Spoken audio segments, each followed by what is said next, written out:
আরে তোরা এসছিস?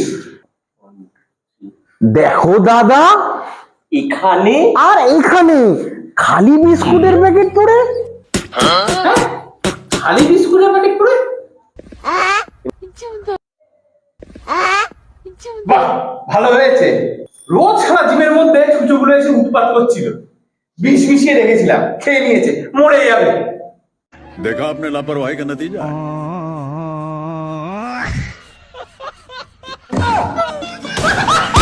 मंगल भवन